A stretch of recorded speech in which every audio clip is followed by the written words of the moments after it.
The day had just started on the island of Sodor, and Thomas the Tank Engine had just come back to Tidmouth Sheds after an early morning branch line run.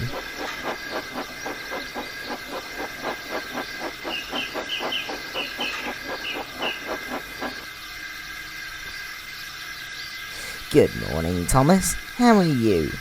I'm wonderful. My coaches, Annie and Clarabelle, are the best coaches on the whole island. Pah! Silly engine, said Gordon.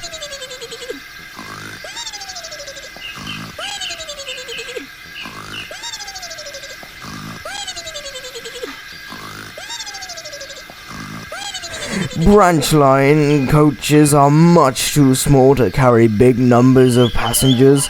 That's why you need so many. Your branch line coaches don't have anything next to my express coaches. Whatever do you mean? My coach is just as good as yours, if not better.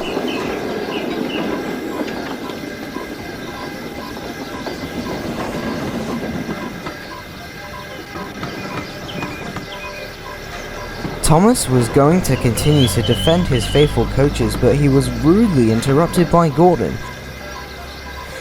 You see, little Thomas, the express is the most important on the island, and with that you need a big, grand coaches to pull that. Many passengers, not some old, slow coaches like yours. Thomas was very annoyed with Gordon and his teasing. Now, take James for example. James is a big engine, like me and Henry. Since he is big, he means he must do big, important jobs. Bigger engines, bigger jobs. And to be quite honest, far more important jobs too. James liked being seen as a big, important engine, especially from Gordon. Then his smug confidence got to his head. Yes, little Thomas. A little engine like you wouldn't understand. Then James puffed away with a smug attitude.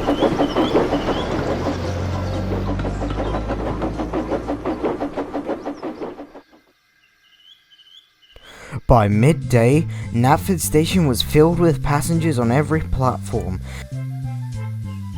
The station master was a bit overwhelmed, but still did his job just fine. The Fat Controller was there as well. He was very pleased. A happy station is a happy railway, with no confusion or delay. Engines running on time and passengers satisfied.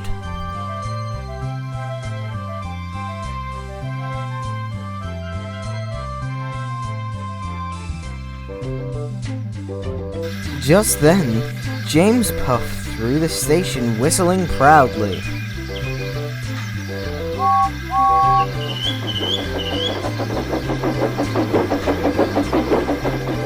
Big and important, James said to himself. He thinks I'm big and important. If I really am big and important, it's big and important I shall be.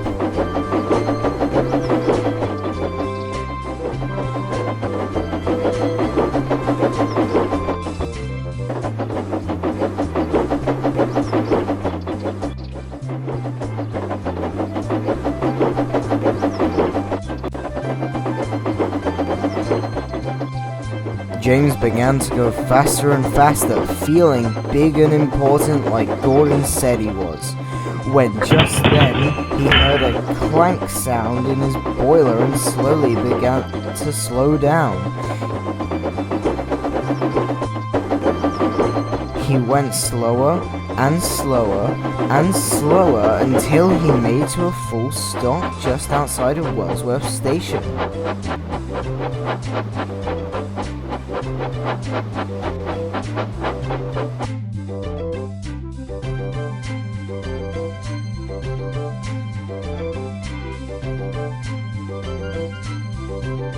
The station master at Wellsworth saw James but no coaches and passengers.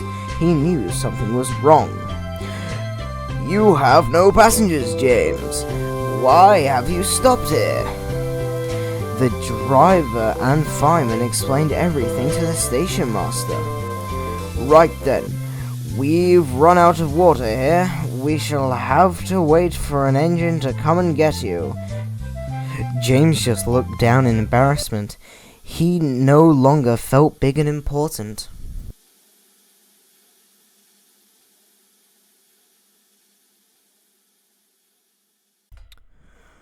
Meanwhile, back at Knapford, Thomas was still cross.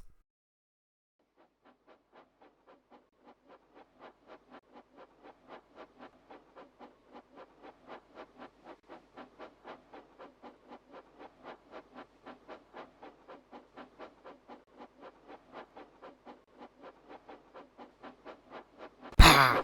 Bother those big engines. What do they know? He said.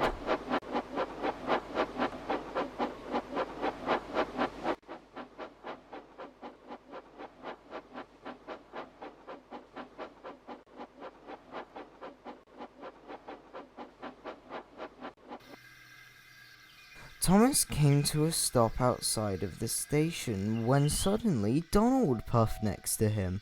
He was very worried.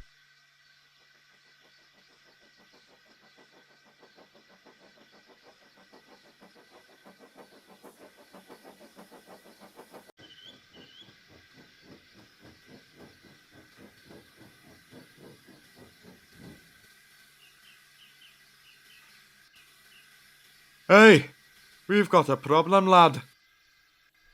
What happened? It's James. He's run out of water. I don't know where he is, but someone has got to find him. Thomas looked at Donald. He was puzzled. So, they told you James was in trouble. You puffed over here just to tell me about James being in trouble, instead of going to help him. Don't you think helping him yourself would be a better idea than just telling me about it? Now that's what I call trouble on the tracks. Well, wouldn't it make you a bigger engine? Hey, why not? I'll find him and bring him back here. Thanks for telling me, Donald. Thomas went off to find James.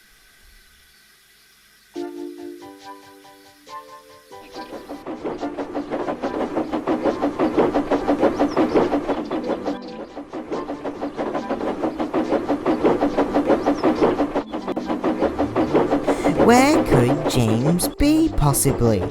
He couldn't have gone far.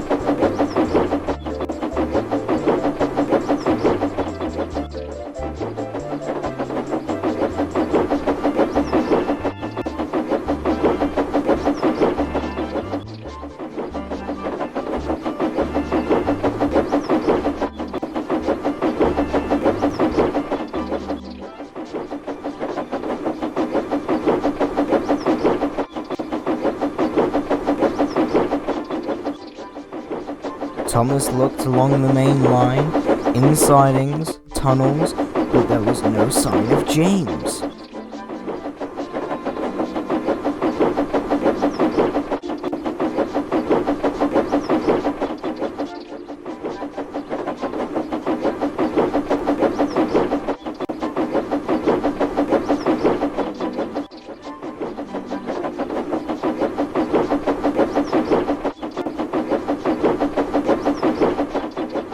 Soon after, Thomas whistled a few times in hope of James whistling back with whatever steam he had left.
until farther up the line Thomas saw a red tender.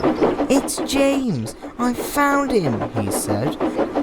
Quite dangerous to just sit on the main line like that, however.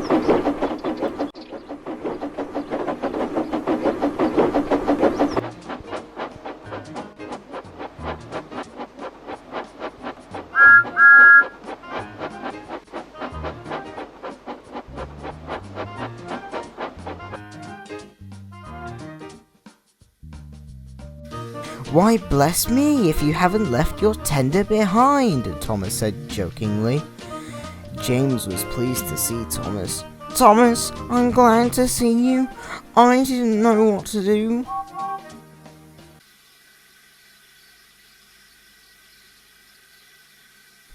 "Well, you could have gotten water before you left. Honestly, it's pretty dumb of you not to get water. We're steam engines, for Godred's sake. Coal and water are the only things we need to move other than our driver and fireman."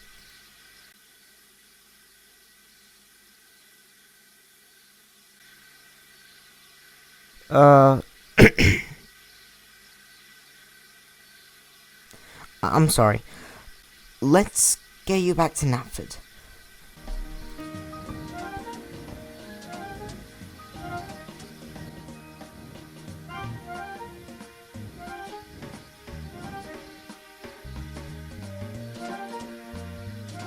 Thomas coupled up to James and pulled him back to Knapford.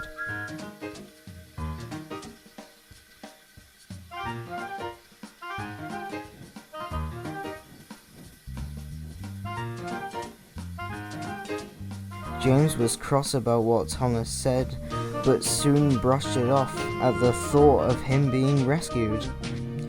"Don't worry, James. I'll have you puffing in no time." "Thomas, I'm sorry about earlier. You're just as important as I am." "Thank you, James. I forgive you. But you must remember not to judge people, or engines, for how big or important they are. We are all really useful no matter how tall, short, fast or small we are."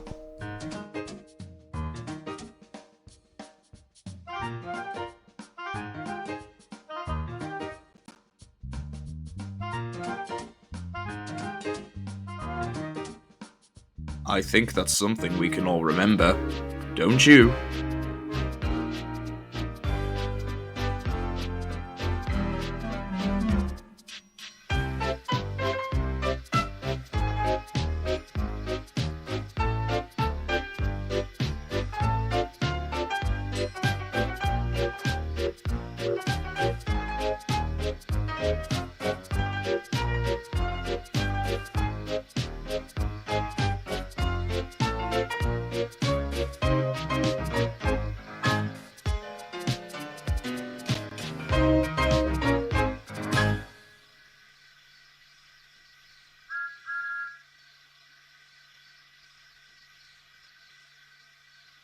Far more, Farquhar, whoop!